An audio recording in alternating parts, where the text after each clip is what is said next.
Yo, my goodness, we got a great ass show for you today. I'm looking forward to it. We're going to be talking about rugby recaps. We're looking back at pool play, taking a look at the scores and what I thought was going to happen versus what did happen. Of course, we're going to be checking out a little bit of news on the women's WXV. I'm so sorry. And talk a little bit more. We talked last week. We're going to talk more about it because it starts this week. Some HBCU Rugby Classic news. And of course, we're going to talk some quarterfinals. It's about the predictions, it's about what's going to happen, and about getting you in touch with the news. This is the Rugby Swag Show. And first, let's get this intro kicked off. I think the minute I stepped on a practice field for rugby, the calling happened. An 8-year plan to be on the team. And I was in it within 2 years. Don't wait until you are a pro to be a pro. Right. And I walk around with a rugby ball sometimes and they're like, what is this child on? It looks like it was a heavy hit. It's up, it's not up. That's the first time I played like professional. I'm making rugby money. How can I make money outside of it? And there was two Scottish guys and they said, you're here for the movie. That rugby is a game for all shapes and sizes, all cultural aspects. He looked at me and he says, you guys are awesome.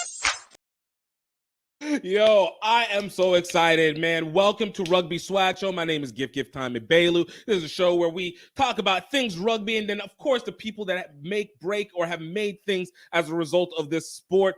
But, man, I want to first let you guys know, I need you guys to follow, all right? I need you guys to go and get on Instagram, get on Facebook, follow here on YouTube. Definitely check us out on Facebook, on X, whatever, because I want you guys to be part of the conversation and make sure that you guys know what is going on, when it's going on. And, of course, if you're just out here trying to listen to the podcast, you're just trying to make sure you can get yours in, definitely check it out on all major streaming platforms.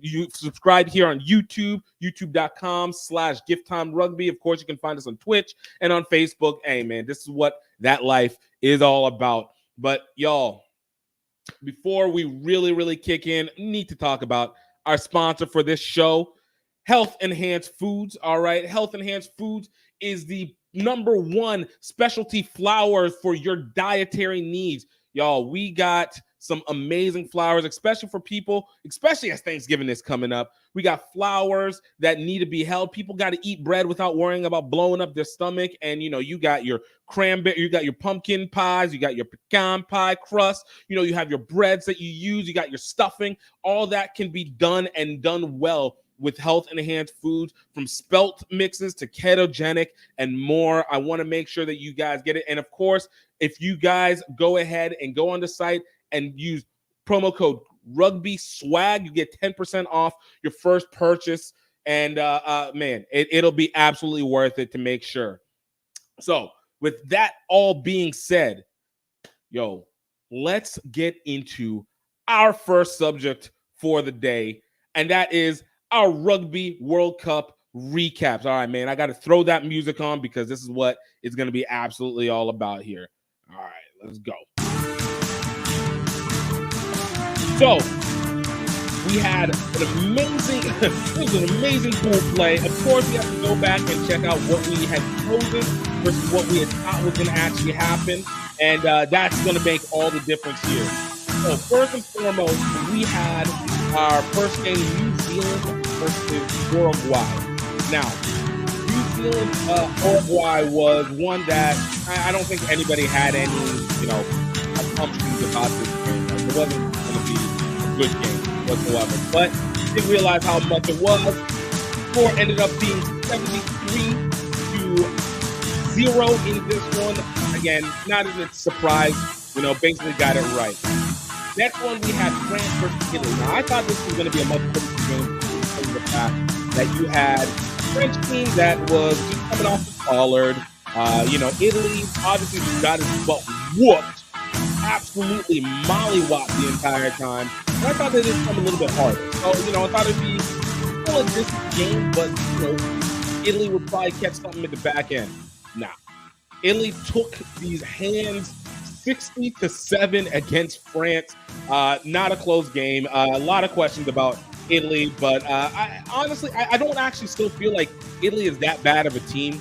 I think they are legitimately the bottom of tier 1, but they're still better than tier 2 teams. especially within their own region. So it's a little weird diatribe to be able to go on, but hey, it is what it is with that. Next, we had Wales versus Georgia. Now, I thought that this was going to be an absolute blowout. I really felt like Wales has been offensive juggernaut this entire game. I think the only one that they really had kind of slow down was against Fiji, obviously, but for the most part, Wales is a top dog. Great backs there, obviously led by a great leader. And the score wasn't that far off. The score ended up being 43-19. I was off by 2 points by Georgia. Again, Georgia's a team that, they're out here. I don't think that they're actually that good. I thought, to be honest with you, I thought they were going to be better in this Rugby World Cup than they were. But, it is what it is sometimes, and that's the way the cookie crumbled. But Wales absolutely taking it, obviously moving on to the finals, into the quarterfinals. Now, this game, England versus Samoa. Now, Samoa was a team here that I had not been that impressed with the way they played. I mean, their really best game had been against Chile, and then I didn't know whether the game against Argentina was Argentina playing down because Argentina didn't look good off rip, or was this just England getting ready to, show out and actually like break open the bank and really do something, because they've been, in my opinion, they were a surprise. They were genuinely surprised to me. I didn't think they were going to end up being as good as they were. But so I thought England was going to take this. Their kicking game was good. Owen Farrell is back. They got Ford at 10, Owen at 12. This is going to be it. So I looked at this as going to be a 65-25 game. Like, why wouldn't I? No. Man, let me tell you. All right. Let me tell you that I 100% in my heart will always believe Samoa won this game. All right. England did not win this, in my opinion. I don't care what the rules said. Final score was 18-17. But man, let's talk about the fact that they made the call after the conversion was kicked. I know the rules changed, but it's a stupid rule. It is a stupid rule. It is it's an irresponsible rule. And not only did it impact Samoa for that score, but then they scored again and still weren't able to get. I mean, they were like technically out, but I felt like you should have just given it to them for the fact that you didn't get the conversion right, timing right. Like, there's some guy secretly running in with hidden footage to make you think that this is going to be the game changer. Like, you didn't have it before. Like, it's irresponsible to that extent. But this one was one England just did not play well. They did not play well at all. Samoa, shout out to them. They finally played the game that we believed that they were going to play at the beginning, at the end. It's unfortunate that it lasted to the last second. Next up, Ireland, Scotland. Now, this was a game that I thought was going to be the close. We know what were the possible options that were going to literally come out from this Ireland versus Scotland game. All right. If Scotland had won by 21, Scotland in, Ireland out. If Scotland had gotten 21 plus bonus points, Ireland out, Scotland in, as I said. So I thought this was going to be a close one. Ireland played, South Africa close. I didn't think they've been challenged. And honestly, I didn't really know how I felt about Ireland the entire time. But, Ireland shut me up. I thought it was going to be a 20-17 game. Nah, man, 36-14, and that 14 wasn't as close as it looked. Ireland was up like 21-0 within the first 20 minutes of the game. Like, Ireland completely shut down Scotland in this game. Like, it was cruel, the amount of shutdown that Ireland did on Scotland. Like, I feel like this is the start of another war. All right, this was some old school UK Mel Gibson-esque beatdown, even though I know that was against the English, but it is what it is. But man, Ireland moves on. Not much to say on this one. Japan, Argentina. All right. This was a close one for Pool A, and I really have not had the highest regard for Argentina. I think Michael Shecky had made Argentina underperform in their coaching.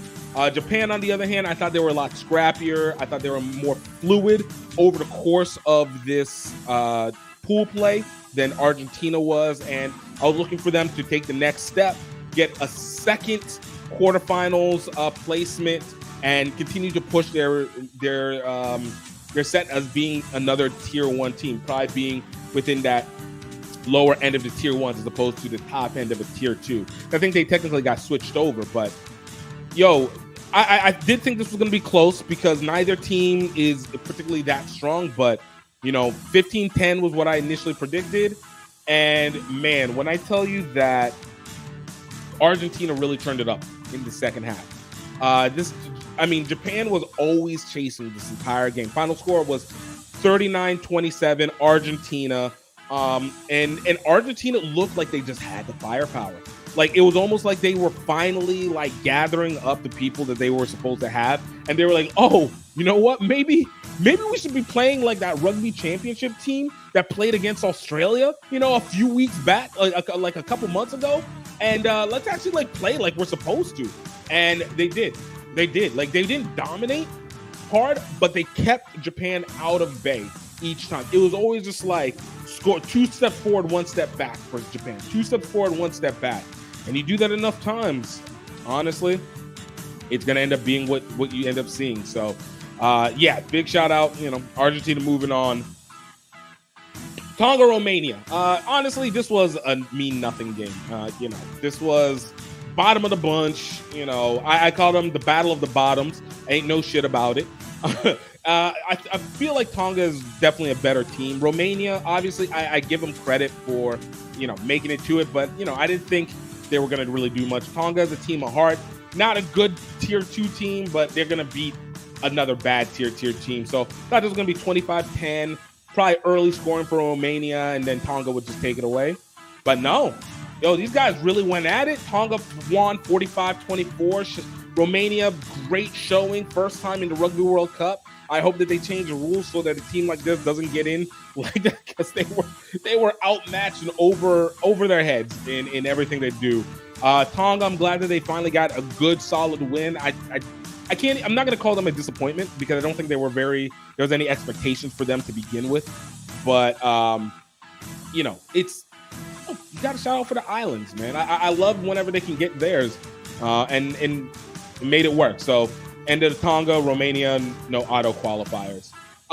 Fiji, Portugal. All right, this was the last game from this past week, and we'd been watching Fiji. Fiji just did a whole struggle against Georgia, right?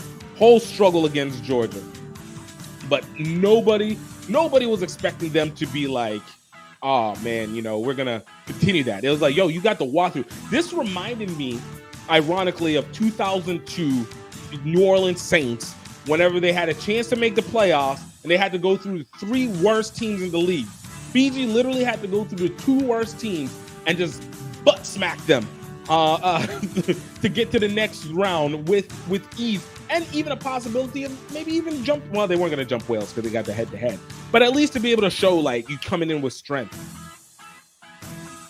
What a disappointing game in that factor. Fiji loses this game 24-23. Now, I know there's a lot of praise that goes to Portugal for this. Hey, Portugal played a good game. They should be considered to be part of the Six Nations, along with Georgia. And they did play a good game, but I'm sorry. I think Fiji did a terrible job at being favorites, and I don't think that they know how to be favorites. Now, that being said, there was talks. I read a little thing on X that they talked about the players starting to get traveler's fatigue. So basically, you being a long distance away from home.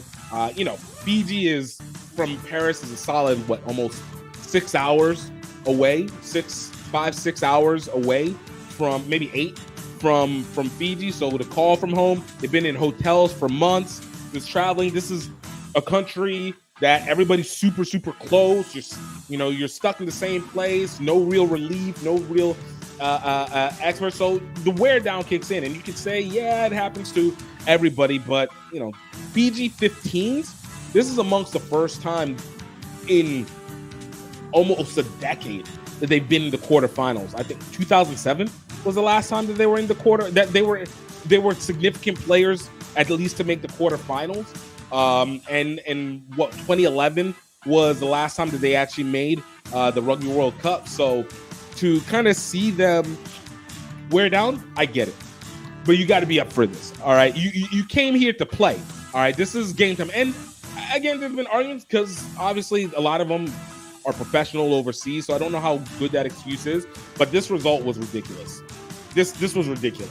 I mean, Fiji, thankfully, was able to get the quarterfinals points and be able to go on and get just the 1 point they needed to keep over Australia on their head-to-head. But like, this was angering to me because I consider Fiji to be a low tier 1 team when they're allowed to bring in all their players, because in the past they haven't been able to. Whoever gets stuck in the country that they're professional for, they have to choose between being able to be professional, being able to play for the country that they're living in, or play for Fiji, but they couldn't do both, or they had to choose one and it was permanent. But now that they were able to go back, like, I feel like this was a much better option. So I consider Fiji to be a tier 1 team, and they didn't play like a tier 1 team. They played like a solid tier 2 team. And, Portugal's got talent, but man, it's still Portugal. Like, you tied Georgia, you tied the U.S., you barely made it through the repechage to get to it. Like, your first time entrance, they're solid, but they're not this good. So I was disappointed with this whole performance. There was nothing redeeming about it for me, but big congrats. Obviously, Portugal, Georgia are now exited out, and Australia, Fiji, and Wales moved on. But man, we'll talk about that more later. But I was heated during that whole game. I was so heated, like just disappointed. We believed in you, all right, Fiji. We believed in you. Oh. All right, and that's it. That's what we got for the recaps from this past week. All right, let me know what you guys think. And of course, look, this is not live because I just like to hear myself talk. I want you to interact, all right? If you can, hit the comment. We'll talk about it. Let me know what your thoughts were. If you're listening on the pod, definitely hit us up on social media, Instagram at Rugby Swag, X at Gift Time Rugby, Facebook at Gift Time Rugby, or X at Gifte Belu. Either or, they can all work together. And of course, the comments on YouTube, please let it be known. We'll talk about it on the next show. But if you guys want to hit the live, throw a comment up, and I will get to you as soon as I can. All right. So before we get on to the next thing, let me hit you with another break, and we'll be right back with some more rugby news. Hey everybody, this is just the break train sending out a personal little video diary to all you people out there, where I am going to document me riding most of the way between Singapore and Tokyo for the 2019 Rugby World Cup. I needed help, and it came from Louisiana. We in Singapore, baby! Gift from Gift Time Rugby USA is a extroverted tour de force. But what unites us is a hunger for adventure. Off to KL, Kuala Lumpur. Yeah! Woo! Gift, where are we? We're in Fiji! Morning, Vietnam! Mount Fuji, baby! Our love of Asian rugby culture. 1, 2, 3, center! Yeah!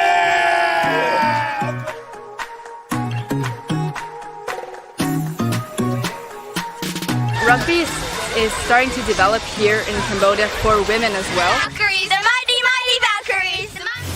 We're out here, we're running out of energy, we're running out of money, and we're feeling isolated. And yet at that critical moment, friends, family, sometimes complete strangers come on board.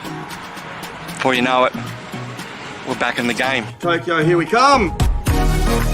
Malaysia, Thailand, Cambodia, Vietnam. Watch the full adventure at crugby.vhx.tv. That's C like SEE rugby.vhx.tv. Yo, welcome back. Yo, we got some U.S. rugby news coming up. And I don't know if you guys know, this is a little bit of actually rugby world news as well, too. But we got the WXV tournament that is kicking off this week. All right. USA is going to be down in Cape Town. And let's break this thing down a little bit. So luckily, I'm going to give them credit. I'm allowed them to be able to talk about this versus me because I'm still fully understanding what the WXV tournament is, but I'm going to let them go do their thing, and let's let them explain it before we do.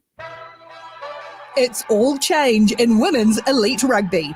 A new calendar, a new competition, a revolution in the global game. This is WXV. For the first time, a unified 15s calendar will transform the international stage. Every match will count. A stronger, more compelling platform for players, fans, broadcasters, and stakeholders. The World Rugby calendar will be made up with 2 windows. Regional competitions must be completed by the end of July ahead of the 3-level WXV format that will take place in a 4-week period across October and November. Regional competitions will be the only way to qualify for the global phase. What's more, WXV will provide a pathway to Rugby World Cup 2025, with at least the 6 top-ranked non-qualified teams at the end of WXV 2024 qualifying for the tournament. Let's have a look at who's qualified for each of the inaugural WXV format. WXV1 is a cross-pool format which will take place across New Zealand, kicking off in Wellington before heading to Dunedin and then Auckland. There'll be no promotion or relegation for the regional allocations for the first 2 years. The top 3 teams from the Women's Six Nations, England, France and Wales, are joined by the top 3 teams from the World Rugby Pacific 4 Series, New Zealand, Canada and Australia. On to WXV2, which will take place in Cape Town, South Africa. This will be made up of 2 teams from Europe, Scotland and Italy, 1 from Oceania, Samoa, Asia, Japan, and Africa, which will be South Africa, plus the 4th place team in the World Rugby Pacific 4 Series, USA. Crucially, at the end of the tournament, whichever regional position finishes bottom will be relegated to level 3. WXV3 will take place in Dubai and is also played as a cross-pool format made up of 6 teams, 2 from Europe, Spain and Ireland, 1 from Asia, Kazakhstan, Oceania, Fiji, Africa, Kenya, and South America, Colombia. The winning regional position will be promoted to WXV2, while the fate of the bottom regional position will be decided by a playoff in 2024. So there you have it, all the teams qualified for WXV 2023. For the first time in rugby's history, a new, revolutionary women's 15s calendar will align regional and global activities to provide bigger, better and bolder competition than ever before.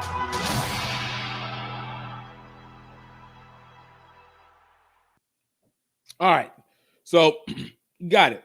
And this, honestly, this is not the worst idea in the world, especially whenever the idea is about trying to develop the game. We've seen World Rugby trying to do a lot of small shifts, not small, I'm lying. They've been big shifts, but a lot of big shifts that have been going on to try and establish, I think, some consistency. The move to be able to get Rugby Pass purchased back in 22 and now shifting it to Rugby Pass TV.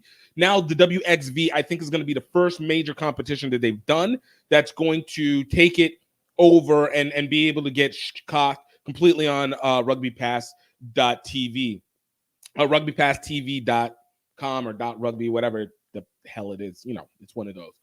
The other kicker of this is that it feels like it's a test format for that all-world content that they want to do for the men's side, that there's been so much controversy leading into the Rugby World Cup. But we're going to talk about WXV because this one is set up to be a preliminary for the 2025 Rugby World Cup for then.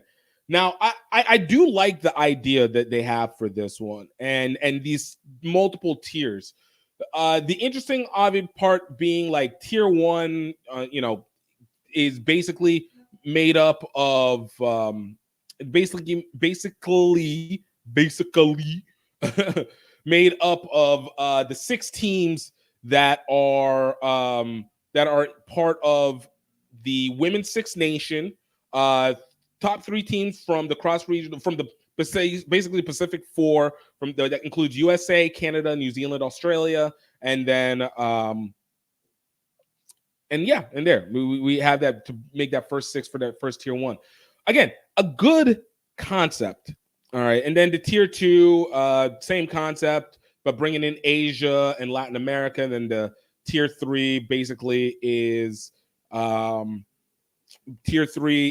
again another version with 2 teams from Europe, 1 from Asia, 1 from Oceania, New Zealand, Australia, the island for all my American people that don't know it like that, Africa, and then South America. So an opportunity to be able to get everybody some play time, because I think we really learned after COVID how little play time has actually been happening and how much we know that already hurts development. But even more so, the ability to be able to create awareness and recognition is really built on the fact that most of these stories, these games, need to be the end story. And if you don't have anything to do and these teams aren't getting the competition they need to warm up and get it in, it ultimately becomes difficult to be able to build up your team and build up interest. Like, you need to see it to do it. Now, I got a whole slew of issues that go with World Rugby when it comes to being able to build up a story leading into a match, but we'll let that happen. We'll talk about that again. That's a side subject. All right, I want to keep it focused on WXV. So this next 2 years they claim. So we're talking about 4-year cycle, 4 seasons leading into the Rugby World Cup. First 2 is not going to be any regulation for the tier 1 of WXV, which initially, whenever I saw that, I was like, that's whack. Like, you scared that the teams aren't going to be able to come compete. But then I just realized that you're also making it where the tier 2 teams are not going to have to get mollywopped by a bottom tier 1 team, arguably. At least for a couple of years, let them warm up and actually get competition. But, I haven't seen any financials for this, so I don't know if there's also that kind of financial game like it would be for, a World Cup, or would be for Champions League, or anything that comes in that format. If there is, then I think it's even more whack that there's not. But I feel like this is one of those, I'm hoping World Rugby is doing this right, that they're trying to let cash prize build. And so that before they have to start doing distribution in terms of deals, and obviously their distributor is going to be Rugby Pass TV, that they're trying to let the advertising and selling of this go first before starting to shift people through. That being said, WV tier 2, WXV tier 3 are all relegation capable. All right. And this is a big deal when it comes to the US. All right. So right now, the US in WXV in, man, I hate saying WXV. Women's 15. All right. We're going to just call it Women's 15. All right. The WXV is too many syllables. All right. In Women's 15s, we got Scotland, Italy, Samoa, Japan, South Africa, and the US that are competing. The US is going to be taking on this month, because it's only for the month, is going to be taking on Samoa, Scotland, and Italy. I don't know why Japan's not inside that and just complete the foursome. Probably might have to bring somebody in to be able to explain this, but I'm going to give you the best that I can. I'm going to give you the best that I can that I learned, all right? With that, that means that there's a legit plausible chance that the US could arguably lose and get relegated down to tier 1. Now, I tier 3, I mean. I don't think it's going to happen. Okay. I don't think it's going to happen. We already played that match last week against Wales as a warm-up match. And that was a little unfortunate, but we didn't get out of that one, but it was good to, kind of see where we're at right now. But the fact of the capability of relegating between 2 and 3, it's such a pride hit. And you have to be the bottom line. I think the assumption that will come from this is that when it comes to the tier, hold on, let me get this set up right. When it comes to tier 2, Italy, Scotland and Japan are actually pretty legit teams. South Africa has been making a slight come up. You know, they did a great job winning Africa. I think they played a tough game against Kenya. I don't think they actually. I think they beat Kenya. The women beat Kenya, and then Samoa. I'm still learning a little bit more about Samoa. That is a hit or miss team. It feels almost similar to Fiji women's sevens 5 years ago, where they've had their come up, but it took them a couple years to really hit it. But whenever they hit, they were crushing people. I don't think if you guys remember the last Olympics, they were crushing people. Feel like Samoa's in this. Samoa's ranked 15. They're the lowest ranked team in this tier 2. And then, of course, for tier 3, you know, you got Spain, Ireland, Kazakhstan, which is a nice little shocker, Fiji, Kenya, and Colombia. All right. Out of those, I think Ireland is the only one that I think would be able to come up into relegation. But it means who's going down. And then they talk about the playoff for the bottom of women's 15's tier 3. So it's a really interesting format that they're trying to be able to push, to be able to create this world league that will allow us to have almost like a playoff leading into the Rugby World Cup 2025, which I think is better than what we've been using to this point. Because you know what they say, it's not what you think the rankings are, it's what it gets played on the field. So to have this, it goes, but you know, I have fear. So it goes into, now we got USA women down in Cape Town, which is where the tier 2 is going to be played at, and kicking off against Samoa on Saturday, October 15th. You know, Samoa again is the lowest ranked team. I think we have an experienced USA women's roster that has been there, but hasn't played good. I think I used the stat last week that over the course of the last 5 years, and mind you, we've played some tough teams, but over the course of the last 5 years, we've won 4 games. And that's 4 out of 19 games, which also is not a whole lot of games to be played. So obviously the COVID year was a huge detractant, but it hasn't really picked up very, very well. But I think, like I said, I think we got a solid team. None of the women's sevens players are going to be on it. So that does make me a little bit worried on it in terms of our back end speed. Hold on. Let me pull up. Let me pull up the roster for the women's side this week.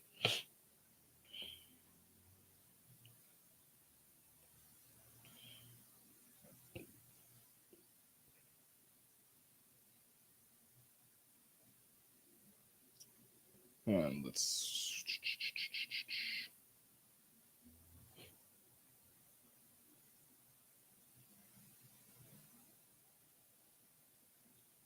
And of course, you know, even with the women's side, we got new head coach that's also there as well. So it's an iffy game. So let's see if we can get this pull this up over here.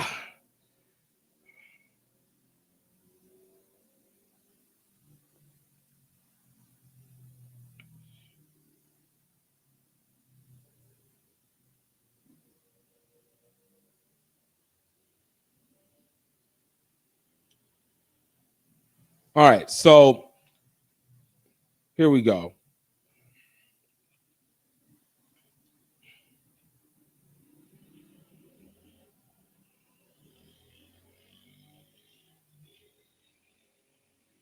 I'm not super versed on the women's side, but I do know some. Like, for instance, Bully. Oh my goodness, why is this not letting me pull this up a little bit better?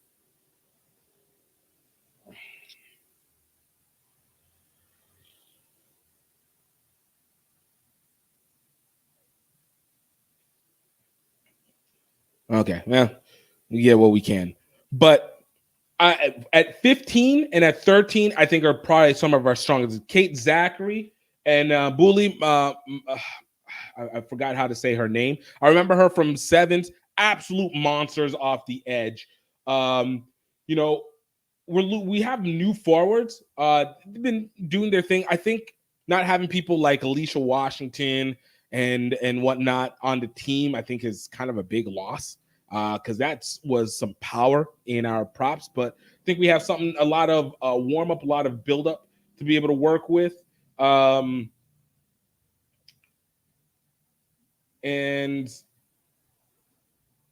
yeah, honestly, I think this is such a newer team. I feel like we're getting a lot of look to the future because we're in a new Rugby World Cup cycle for the women. And so I honestly, I just don't know. So like I said, I got to bring some experts in to be able to help, bolster this thing up a bit. But, I'm interested to see how we do against the Samoa team. We're ranked 7th in the world. Samoa's 15th. We should have the overall. We've played good, tough games against Australia. Didn't do so great against New Zealand. Not as great against Canada. But we've shown something. So I feel like, honestly, we should end up topping this, or at least coming in the top 2 for women's tier 2 if all things go correctly. Everybody's in Cape Town. Everybody's consistent. Solid 4 weeks of play. You get the rest time, get the practice time. Like, it should go. It should go. I would have absolute shocks if it did not go. But again, this is such a new format. But it's probably not the format, but it's new coaching, new players, like new generation of women's 15s. And that actually makes me both excited and also incredibly nervous to see what's going to end up being for that. But let me know what your guys' thoughts are. Again, I'm all about bringing it into the comments. We trying to figure out what is going to be what. Like, this new format, do you guys like it? Do you think that it's something that can be translated into other formats? Because this also trying to figure out what the determination of test rugby versus professional rugby versus club rugby versus amateur club rugby. I mean, it creates a whole new mix when it comes to the play calendar, but I'm all about shaking stuff up, and as long as it goes towards the right direction. And as we all know, rugby needs a lot of the right direction happening with it. So let me know your guys' thoughts when it comes to that. Yeah, take it from there. Next up, all right. HBCU rugby news. Now, I know you guys know, if you don't know, I'm an HBCU rugby fan, HBCU aficionado. Like, this is HBCU rugby. Like, that's my bread and butter. I'm about watching that develop for a multitude of reasons. And in that, it also means being able to say who's going on and who's not, and what's keeping up with going on. So first and foremost, I want to talk about games that are happening this weekend. We got Prairie View A&M taking on Trinity University of San Antonio. And then we got Howard University women playing York College of Pennsylvania for their first NCR divisional match. Last week, they put a mollywhopping on University. And I'm sorry, not last week, 2 weeks ago. Howard women put a mollywhopping on University of North Carolina, a D1 team.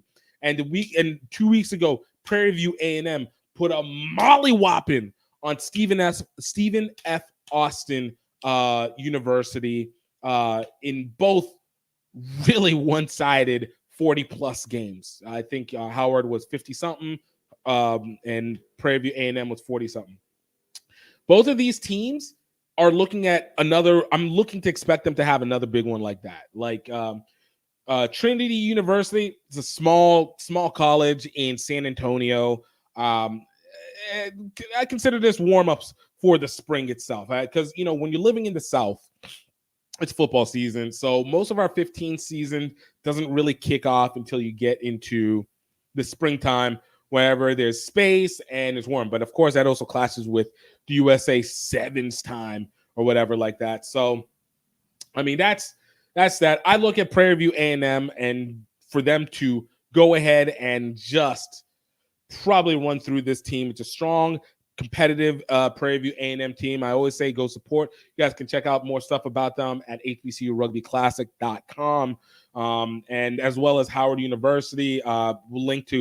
We have links to where their actual websites are, so to make it easier. Prairie View A&M should be able to run through. Howard University, look, they're beginning their CRAA run. York College of PA, ironically, just last week, 2 weeks ago, Howard University men went to Pennsylvania and played York College of Pennsylvania and absolutely ran through them. So I would look for the women to absolutely do the same thing as well. Look for Cam Holliday for Howard University women. Beast of a player. I expect the Eagles to be looking for that young lady in the next year or so if she wants to play for that next level, because she is fast, big, strong, and talented. All right. Absolutely talented. I can demarcate that because of watching her from the HBCU Rugby Classic. Prairie View A&M, led by alumni Mike Toussaint, led by Captain Craig Dawson. They have been a legitimate competitive force within that lower Texas region, Division II region. And I look for them to continue to keep building up. But I want to keep you guys in the know. Honestly, we don't have any broadcasts, but definitely you guys can go and check out our updates. Like I said, at HBCURugbyClassic.com to know what's going on. But always want to keep it in the know. Always want to keep it in the know. All right. So before we move on to our next subject, I want to bring you guys in on another sponsor for the show today, and that is Green Geeks. Now, I don't know if you guys know much about web hosting, but I'm a strong believer that if you are trying to create a business or you're trying to put together a project, that it is absolutely important that you own your space. You got to own your space, because if you're not owning your own space, you have your time, your projects, your creations at the hand of others. And that's what I feel like social media is. It's your billboard. It's a place where you need to show off stuff, but make sure you have your home. And Green Geeks is there to be able to make sure to help you out with that. Green Geeks is the environmental friendly, cost-effective web host that I use for all my sites. Based off the foundational platform of WordPress, you can make your e-commerce store, you can sell, you can put your projects together, make your website. It works for everything, all customizable. And what helps the most is that they have 24/7 customer service. So if you need help, something's broke, something's missing in your process, they're there to help you. I know I've had to use them so many times, and my sites have been able to maintain and keep up.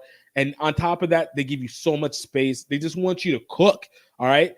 Russell Wilson might not be able to do it with the Broncos, but you can do it with WordPress. And for you to get your best offer of just less than $5 a month to hold up this server, hit the links in the description below. It's going to be inside the podcast description, YouTube description. And go check out Green Geeks. It helps the show out, and of course, it helps you out so that you can be the best you and make sure that nobody takes away what you have.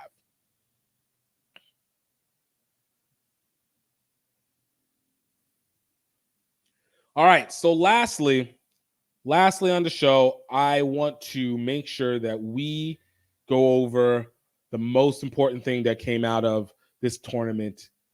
And that is, my goodness, it's time for the knockout stage and knockout stage predictions. Let's talk some rugby knockout stage.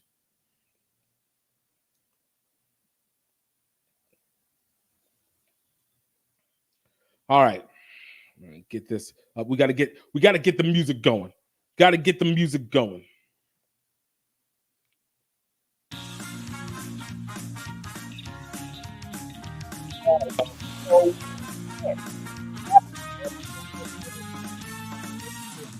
Stages, we are all fully set with everything that we have for the quarterfinals. There is no questions about it whatsoever. So, just kick it off. We know. So, it ends up now. We have Wales taking on Argentina for the first bracket of the quarterfinals. Ireland taking on New Zealand. England taking on Fiji. And France taking on South Africa. All right. All of it. I think the only one that I didn't get correct was Argentina, Japan. I thought Japan was going to be into the quarterfinals to take on Wales. Argentina getting it at the last second, as we talked about in the recap. And here we are. Now, I want to talk about some of these predictions that we have going on, because I think a lot of people have been very hit or miss about the pool stage. I know World Rugby tried to send some BS messaging talking about, man, this was one of the most watched pool stages, when the reality is it probably wasn't. There probably was some specific games that were really well taken, but the number of blowouts that happened did not make for a very interesting one. But we're in the quarterfinals, and I expect to see the viewerships go up. So as we get started, let's talk about first game up. Wales versus Argentina. Wales, I said, ended up coming out winning Pool C, and they have been offensively spectacular. All right, and that speaks volumes, because I always say their rugby union is crumbling around them, and they are still staying strong to what they are trying to do. It's hard to be able to take anything from it outside of they have juice right now. Argentina, on the other hand, I think came into this with a lot of high expectations after they destroyed Australia in the Rugby Championships, and then kind of looked at them as a dark horse. Argentina has been popping within 7. We've seen them pop here and there within 15s in the past. Strong forwards, quick backs. It's a solid program. But with that game against England, I think just took us out almost immediately in what they could do. We didn't have the highest expectations. And then when they went up against Samoa, it became kind of like, who are they? They ended up winning that game, but it was way closer. And I think, again, we were like, Samoa's been more disappointing than Argentina's been good. Then you had Argentina versus Chile. And, of course, that was a blowout game. Chile just, first time in the Rugby World Cup. Even though they're neighbors, Argentina is king of South America right now. Uruguay might make that push in the future, but Argentina is king of South America. And absolutely demolished Chile. And then you had Japan versus Argentina. And this was the game that I think was a lot more pivotal in my determination of what I wanted to do with what I believe Argentina is capable. Michael Shika, who used to coach for Australia, he's coaching for Argentina in this one. Like I said, hasn't been the greatest, but what they did against Japan and the resilience and being able to find the holes in Japan's defense and just being able to keep Japan off their toes, and add to that a spectacular kicking game. Argentina's far more formidable than I expected them to be. That being said, this goes back to almost like what we saw with France versus Italy, New Zealand versus Italy. Wales, I think, is just a far superior team. And it's so funny because we know that this quarterfinals is the first time that Northern Hemisphere teams have all gotten the finals for gotten the first spot for the quarterfinals. And in this, I think there's going to be continuing the trend. Northern teams actually really kicking ass right now. I look at this game, and I expected this to be 35-15 game. Wales moving on into the semifinals. Argentina, I think, will play a strong game early, but I don't think they're going to be able to keep up. I think Wales just has too many weapons on their side to be able to fall back. And I think they got the charge of a nation behind them, trying to get ready to do what they need to do. It's tough out here in these streets, bro. Next up, we got Ireland versus New Zealand. This match is everything because it's almost like looking at the future and the past. The last time I think we saw New Zealand and Ireland play was in the U.S. in Chicago. What was this? 2016, 2017, 2016 and 2017, or 2016 and 2018. And Ireland got the best of New Zealand. And I think this was the beginning of the rise of the empire of the Irish on this one. And Ireland has absolutely dominated. I said earlier, I didn't know what Ireland was, especially after they played South Africa.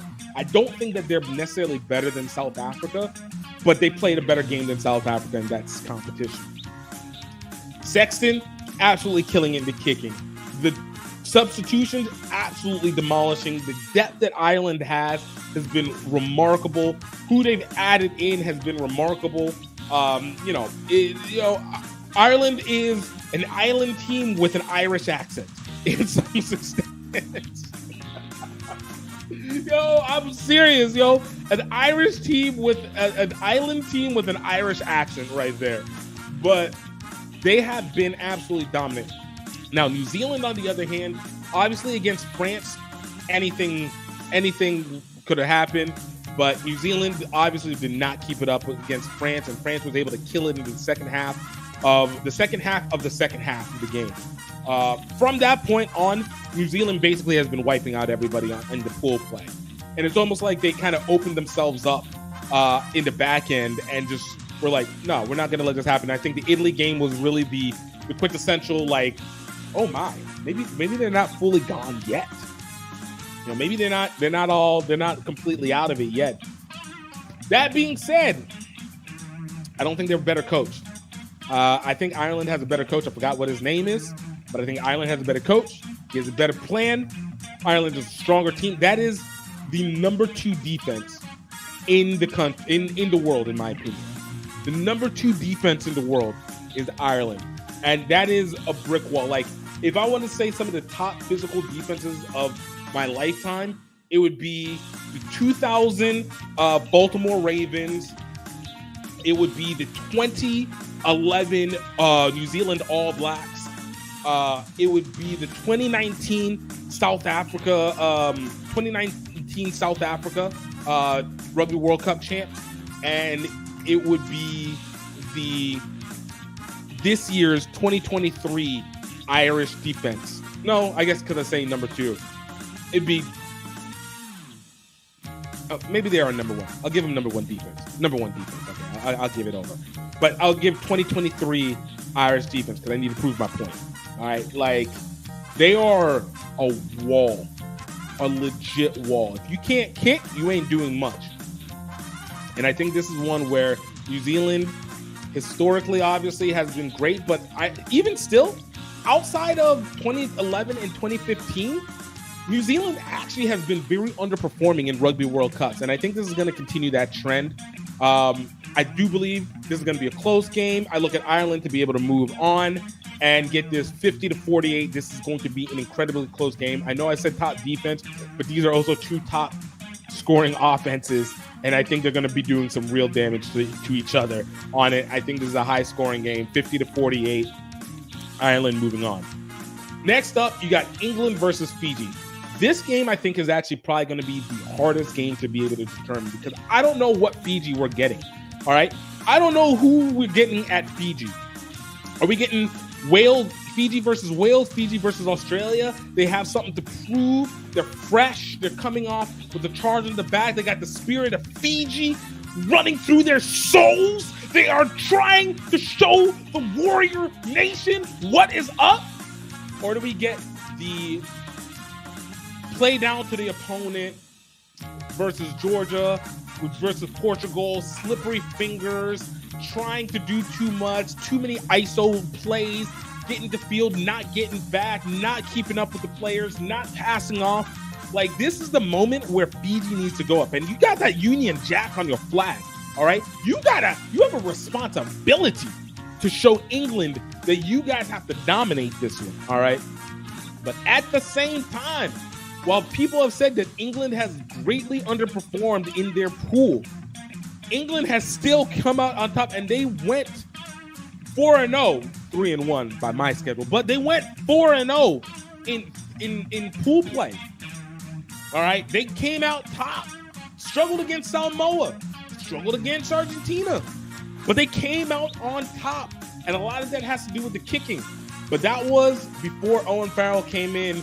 And if you watch last week's game when they were playing up against Samoa, Farrell literally let a conversion delay happen. So they didn't have... How do you let 30 seconds run off the clock? You should know better than that. It shouldn't take you that long to get prepped. And that's the England team that nobody knows could happen. And I think Fiji can take advantage. Fiji definitely has the size. Fiji definitely has the speed. Fiji definitely has the concept. But I'm hoping that the shame of losing to Portugal also adds fuel to the exhaustion of being in Paris for all these months. And I am looking at Fiji to take this game 20-15, a close game, because in fact, Fiji has not let anybody get more than 20 points on them this entire tournament, this entire pool play. Yeah. No, I'm sorry. Yeah. I'm sorry. Up until Portugal, they hadn't let anybody get more than 20 points on them. And I look at Fiji to be able to gut this because now they're playing as the underdog, and I think Fiji is a team that needs to feel hungry to beat. They need to prove something, not know that they can do it. If they know they can do it, they're not going to play well. And so, yeah, Fiji, I have moving on into the semifinals. And lastly, we got France versus South Africa. This is the game. I think this is almost as quintessential a game as the Ireland versus New Zealand game, because while these two haven't played, these are two of, I would argue, the most talented teams.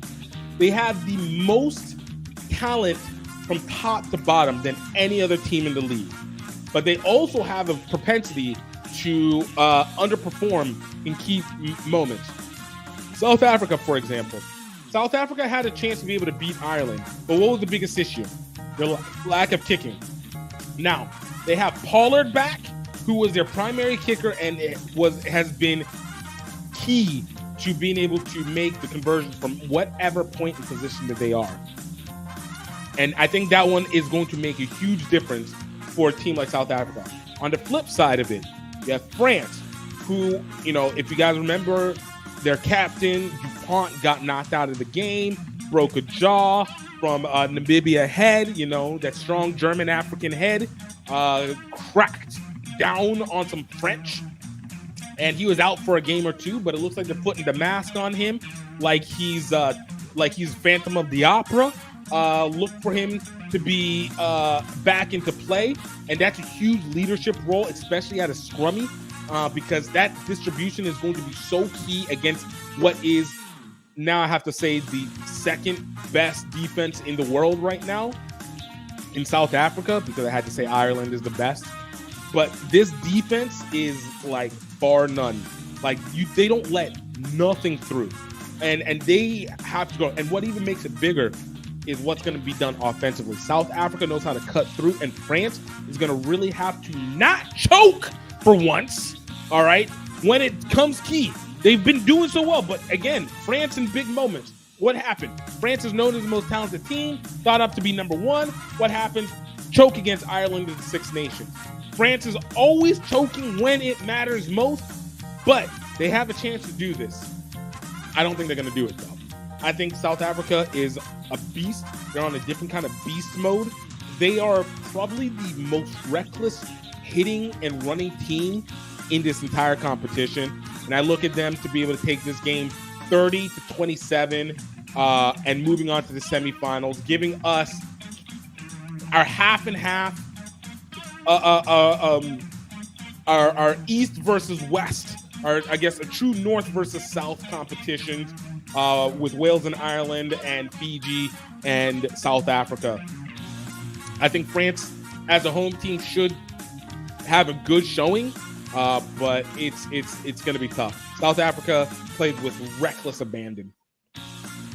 And so this is where I got for a semifinals: Fiji, South Africa, Wales, Ireland. But because I want to give you guys all, and I love setting the predictions early, and we'll see what it goes. I wanted to keep looking forward. Now, I didn't do score predictions for the rest of this, but I wanted to keep it, at least consistent in my who I think is going to win. First and foremost, Ireland versus Wales. I got Ireland. We already saw it once before. And then for South Africa versus Fiji, South Africa. I think this is the best matchup. This is a matchup of November 22nd. These teams, in the last 9 times they've played, it is 4-5 Ireland on the winning scale right now because of the southern the tour that South Africa did going up to Dublin. But man, this is a great rivalry. This would be a better rivalry than New Zealand, South Africa.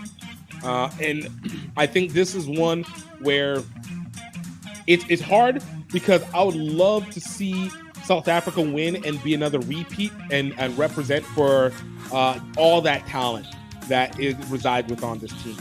But on the other hand, if Ireland wins, not only is it going to be the second time ever that a Northern Hemisphere team has won the Rugby World Cup, but it'll be the 5th different team over the course of 37 years that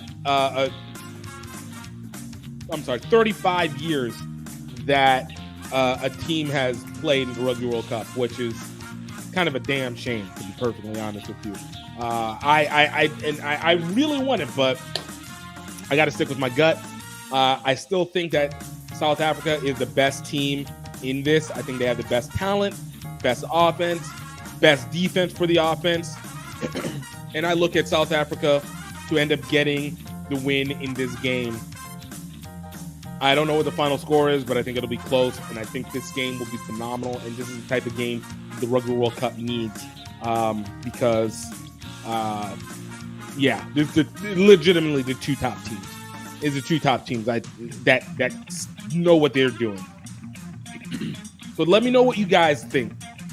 Let me know what your thoughts are. Yo, where do you think this is going to happen? Let me know in the comments. Obviously, keep letting us know wherever you can find us because I want to know where you're coming from with all of this. And honestly, that is all we have for today. Y'all, this is very, very fun for me. Thank you guys for taking the time to listen. You know, I'm trying to continue to, build this and get this into a position where it's legitimate and fun, bring more people in, but more importantly, be able to create that engagement. And if you can't even engage, at least you have something while you're working. You're not having to trip about, being bored.